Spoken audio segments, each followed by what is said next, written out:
നമസ്കാരം. കഴിഞ്ഞ ദിവസം എൻ്റെ ബന്ധുവായ ഒരു കന്യാസ്ത്രീ കട്ടപ്പനയിൽ നിന്നും എന്നെ ടെലിഫോണിൽ വിളിച്ചു. എന്നോട് ചോദിച്ചു, എടാ ഷാജ, ഇനി നീ ഈ വീണ വിജയൻ അകത്താവും പിണറായി വിജയൻ അകത്താവും എന്നൊന്നും പറഞ്ഞ് വീഡിയോ ചെയ്യരുത്. എൻ്റെ കൂടെയുള്ള കന്യാസ്ത്രീകൾ എന്നെ ഇരുത്തി പൊറുപ്പിക്കുന്നില്ല. ആദ്യമൊക്കെ നീ പറയുമ്പോൾ അവരൊക്കെ പ്രതീക്ഷയോടെ കാത്തിരുന്നു. പിന്നീട് അവർക്ക് മനസ്സിലായി ഇതൊന്നും നടക്കാൻ പോകുന്ന കാര്യമല്ലെന്ന്. ഇങ്ങനെ പറയാൻ കാരണം, ഷോൺ ജോർജിൻ്റെ പരാതിയിൽ ഡൽഹി ഹൈക്കോടതി അതിശക്തമായ ഇടപെടൽ നടത്തുകയും അതിൻ്റെ അടിസ്ഥാനത്തിൽ SFIO മുഖ്യമന്ത്രി പിണറായി വിജയൻ്റെ മകൾ അടക്കമുള്ളവർക്കെതിരെ FIR ഇട്ട് അന്വേഷിക്കേണ്ട സാഹചര്യമുണ്ട് എന്ന് കോടതിയിൽ പറയുകയും ചെയ്തതിൻ്റെ പശ്ചാത്തലത്തിൽ ഉടൻ പിണറായിയുടെ മകൾ ജയിലിലായേക്കും എന്നുള്ള എൻ്റെ ഒരു വീഡിയോയെ അടിസ്ഥാനമാക്കിയാണ് ആ കേസിൽ ഇപ്പോൾ അതിനിർണായകമായ മറ്റൊരു നീക്കം കൂടി നടന്നിരിക്കുന്നു. ഇന്നലെ ഡൽഹി ഹൈക്കോടതി ആ കേസ് വീണ്ടും പരിഗണിച്ചു. ഷോൺ ജോർജ് ഡൽഹിയിലെത്തിയിരുന്നു. ഷോൺ ജോർജാണ് അതിലെ ഒരു പ്രധാനപ്പെട്ട കക്ഷി. ഷോൺ ജോർജിന്റെ പരാതിയുടെ അടിസ്ഥാനത്തിലാണ് സീരിയസ് ഫ്രോഡ് ഏജൻസി കേസെടുത്തത് എന്നത് എല്ലാവർക്കും അറിയാം. ഇങ്ങനൊരു ആവശ്യം ഉന്നയിച്ചുകൊണ്ട് ഷോൺ ജോർജ് കേരള ഹൈക്കോടതിയെ സമീപിച്ചിരുന്നു.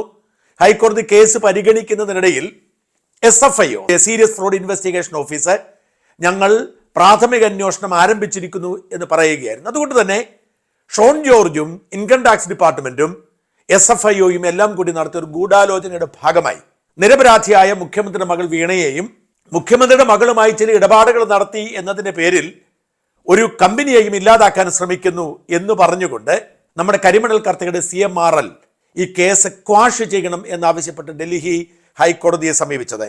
കേരള ഹൈക്കോടതിയിലും കർണാടക ഹൈക്കോടതിയിലും നടത്തിയ നീക്കങ്ങൾ പരാജയപ്പെട്ടപ്പോൾ അവസാനത്തെ വഴി എന്ന നിലയിലായിരുന്നു ഈ യാത്ര. അതായത് SFIO കേസെടുത്ത് അന്വേഷണം ആരംഭിച്ചു. ഒരുപാട് പേര് ചോദ്യം ചെയ്തു. കരിമണൽ കർത്തയുടെ മകനെ 4 തവണ ചോദ്യം ചെയ്തു. സുരേഷ് കുമാർ എന്ന കരിമണൽ കർത്തയുടെ കമ്പനിയുടെ ഇത്തരം വിഷയങ്ങൾ കൈകാര്യം ചെയ്യുന്ന ആളെ 7 തവണ ചോദ്യം ചെയ്തു. മുഖ്യമന്ത്രിയുടെ മകൾ വീണ വിജയനെ 1 തവണ ചോദ്യം ചെയ്തു. ഈ ചോദ്യം ചെയ്യലുകളിലും അന്വേഷണത്തിലുമൊക്കെ കണ്ടെത്തിയ നിഗമനങ്ങൾ ഉൾപ്പെടുത്തിക്കൊണ്ട് റിപ്പോർട്ട് കേന്ദ്ര സർക്കാരിന് കൊടുത്തിട്ടുണ്ട്. കേന്ദ്ര സർക്കാർ അതിലൊരു തീരുമാനമെടുത്തിട്ട് കേസെടുക്കാൻ പറഞ്ഞാൽ കേസെടുക്കും എന്നാണ് SFIO പറഞ്ഞത്. അതായത് പ്രാഥമിക അന്വേഷണത്തിൽ കേസിനുള്ള സാധ്യതയുണ്ട് എന്ന് വ്യക്തമായി പറഞ്ഞിരിക്കുന്നു. പക്ഷേ നിയമം ഇങ്ങനെയാണ് പറയുന്നത്, കോർപ്പറേറ്റ് മന്ത്രാലയം അനുമതി നൽകണം. കോർപ്പറേറ്റ് മന്ത്രാലയം കോടതിയിൽ പറഞ്ഞത് ഞങ്ങൾ നിയമോപദേശത്തിന് അയച്ചിരിക്കുകയാണ്, നിയമോപദേശം അനുസരിച്ച് കേസെടുക്കാൻ വകുപ്പുണ്ടെങ്കിൽ എടുക്കുമെന്നാണ്. എന്ന് വെച്ചാൽ കേസ് അന്വേഷിച്ച SFIOയും SFIOയുടെ അന്വേഷണ അധികാരമുള്ള കോർപ്പറേറ്റ് മന്ത്രാലയവും ഇത് സീരിയസ് ഫ്രോഡാണ്, കേവലം 130 കോടിയുടെ അല്ല, അതിൽ ഇരട്ടിയോളം വരുന്ന വലിയ സാമ്പത്തിക ഇടപാടുകൾ നടന്നിട്ടുണ്ട്. കരിമണലുമായി ബന്ധപ്പെട്ട പല സാമ്പത്തിക ഇടപാടുകളും പല വാണിജ്യ ഇടപാടുകളും ഭീകരപ്രവർത്തനത്തെ സഹായിക്കാനാണോ എന്ന് സംശയിക്കുന്ന തരത്തിലേക്ക് വളർന്നിട്ടുണ്ട്. അതുകൊണ്ട് കേസന്വേഷണം മുമ്പോട്ട് പോകണമെന്ന നിലപാടിലാണ്. അതിലൊരു അന്തിമ വിധി ഇതുവരെ കോടതി പറഞ്ഞില്ല. അതിനുവേണ്ടിയുള്ള അവസാനത്തെ സിറ്റിംഗ് ആയിരുന്നു ഇന്നലെ നടന്നത്. ഷോൺ ജോർജും കക്ഷി ചേരാൻ ഡൽഹിയിൽ ചെന്നു. പക്ഷെ ഇന്നലെ ഷോൺ ജോർജിന്റെ അഭിഭാഷകനോ ഷോൺ ജോർജുമായി ബന്ധപ്പെട്ട ആർക്കെങ്കിലുമോ എന്തെങ്കിലും പറയേണ്ട സാഹചര്യം ഉണ്ടായില്ല.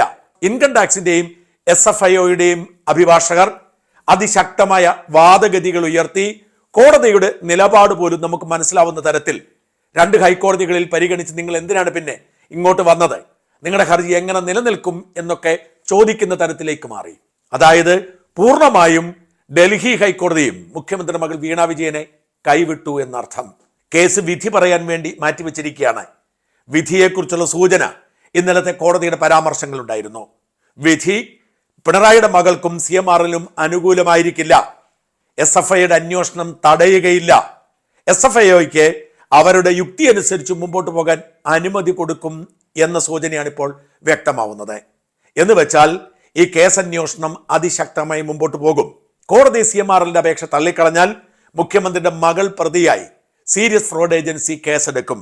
മറ്റേതെങ്കിലും ഏജൻസി കേസെടുക്കുന്നത് പോലെ അല്ല സീരിയസ് ഫ്രോഡ് ഏജൻസി കേസെടുക്കുന്നത്. വളരെ അപൂർവമായി മാത്രമേ അവർ കേസെടുക്കാറുള്ളൂ. ആ കേസുകളിൽ പ്രതി ചേർക്കപ്പെട്ടാൽ അവർക്ക് അറസ്റ്റ് ചെയ്യാനും ജാമ്യമില്ലാതെ ജയിലിൽ അടയ്ക്കാനും വകുപ്പുണ്ട്. മറ്റു കേസുകൾ പോലല്ല. അതിൽ പ്രതി ചേർക്കപ്പെട്ട ഒരാളെ അറസ്റ്റ് ചെയ്താൽ ജാമ്യം സ്വാഭാവികമായും നിഷേധിക്കപ്പെടും.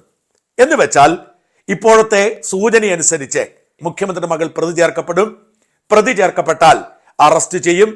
അറസ്റ്റ് ചെയ്താൽ ജാമ്യമില്ലാതെ അകത്ത് കിടക്കേണ്ട സാഹചര്യം ഉണ്ടാവാം. ഇതുവരെ കാത്തു സംരക്ഷിച്ചതുപോലെ അല്ല ഇപ്പോഴത്തെ അവസ്ഥ. മാസപ്പടി കേസ് അതീവ ഗൗരവമുള്ള ഒന്നായി മാറുന്നു. മുഖ്യമന്ത്രിയുടെ മകൾക്ക് കൃത്യമായി മാസപ്പടി കൊടുത്തിരുന്നു CMRL. ആ മാസപ്പടി കൊടുത്തതിന് പ്രതിഫലമായി വലിയ തോതിലുള്ള നിയമവിരുദ്ധ സാമ്പത്തിക ഇടപാടുകൾ നടത്തിക്കൊടുത്തു. ഇൻകം ടാക്സിന്റെ ഇന്ററിം സെറ്റിൽമെന്റ് ബോർഡ് ഇത് കണ്ടെത്തുകയും ആ കണ്ടെത്തലിന്റെ അടിസ്ഥാനത്തിൽ CMRL പിഴ ഈടാക്കുകയും ചെയ്തു. ആ പിഴ നിശബ്ദം അംഗീകരിച്ച് അതിനെ ചോദ്യം ചെയ്യാതെ CMRL അടച്ചു. ആ പിഴയ്ക്ക് കാരണമായ അഴിമതിയിലെ മുഖ്യ കഥാപാത്രം വീണ വിജയനാണ്. അതിനുവേണ്ടിയാണ് പിണറായി വിജയൻ നിയമവിരുദ്ധമായി കേന്ദ്ര സർക്കാരിന്റെ ഉത്തരവുകൾ കണക്കിലെടുക്കാതെ കരിമണൽ ഖനനത്തിന് അനുമതി കൊടുത്തത്. കോടിക്കണക്കിന് രൂപയുടെ കരിമണൽ കർത്ത കേരളത്തിന്റെ തീരദേശത്തു നിന്നും ഖനനം ചെയ്ത് കടത്തിയത്. എത്ര കോടി രൂപ ലാഭമുണ്ടാക്കി എന്നതിന് കണക്കൊന്നുമില്ല.